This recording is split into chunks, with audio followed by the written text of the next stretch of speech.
Hello guys, Assalamualaikum. Dekat hadapan saya ni ada satu buah kereta. Biasanya orang akan panggil dia adalah kereta King of the Road. Kalau dah King of the Road ni korang dah tahulah. Ini adalah kereta Pro 2 Myvi. Okey.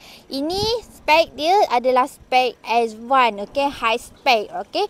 Biasa high spec ni korang dah tahulah macam mana interior dalaman dia, apa yang dia ada dekat kereta ni, okey. Alright, ini bahagian luaran dia memang sangat cantik macam yang baru punya, okey. Ini bahagian luar dia masih cantik, tak ada calar-calar, condition pun okey semua. Condition okey. Untuk spek ni dia menggunakan rim 15 inci original daripada Pro 2, okey. Alright, kita tengok pula bahagian dalaman dia. Okey. Ini bahagian dalaman dia sama je macam yang latest punya, yang tahun baru punya. Yang membezakan dia ini sahajalah bagi saya. Okey. Kalau spek Advance ni dia, kalau Pro 2 punya dia dah sediakan, dia macam kecil sikit lah dia punya touchscreen infotainment kan. Tapi yang ni dia dah siap tukar lagi pergi Android player. Okey, lagi besar. Okey. Alright, so jangan risau untuk Advance ni, dia ada kamera. Ada kamera, reverse camera bahagian belakang dia. Okey, alright. Ini digital meter dia. Ini digital. Okey, yang membezakan dia ini. Ini dah siap tukar lagi pergi Android player. So dia lagi besar lah, alright. Advance ni kalau macam biasa korang tahu dia ada reverse camera. Reverse camera pun okey.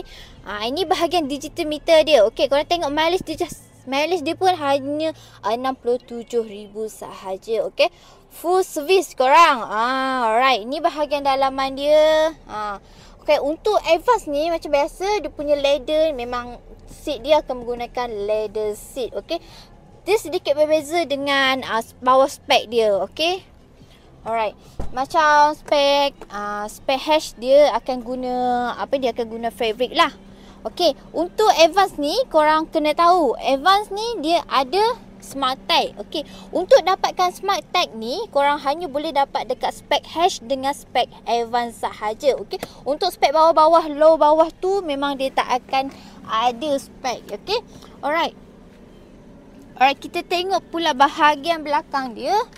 Okey, ni bahagian belakang dia. Bahagian belakang dia pun sama juga macam kereta-kereta lain, sama juga macam variant dia. Okey, yang membezakan ini sahajalah macam saya cakap. Untuk seat ni dia menggunakan, untuk spek ni dia menggunakan leather seat untuk Advance. Okey. Untuk hash dia akan guna fabric. Lepas tu yang bawah X semua G tu sama juga guna fabric. Yang membezakan dia mungkin dia punya design ni agak lain sedikit lah walaupun dia menggunakan fabric. Okey. Untuk Advance ni dia datangi dengan 7 airbag. Okey, ni bahagian belakang pula. Okey, ni bahagian belakang dia sama je macam kereta-kereta lain. Okey, bagi sini dia ada reverse camera. Alright. Okey. Ini bahagian bonnet dia. Bahagian bonnet dia tak adalah besar sangat, tapi nak letak barang okey je lah. Sofa okey lah untuk kereta yang berjenis hatchback ni. Alright. Okey. Untuk korang nak tanya harga ni. Okey, untuk harga Pro 2 Myvi ni korang boleh dapat hanya RM40,000 sahaja. Okey, bulanan dalam RM520. Boleh ikat loan 9 tahun. Kalau korang nak singkat lagi, korang boleh bincang dengan kita. Alright, untuk korang berminat dengan Pro 2 Myvi ni, cepat PM kita. Sekarang sementara stok masih ada. Okey, untuk Pro 2 Myvi ni kita hanya ada 2 stok saja. Okey, satu warna garnet grey, satu lagi warna putih. Okey. Sorry korang, kita hanya ada 3 stok untuk Myvi. Alright.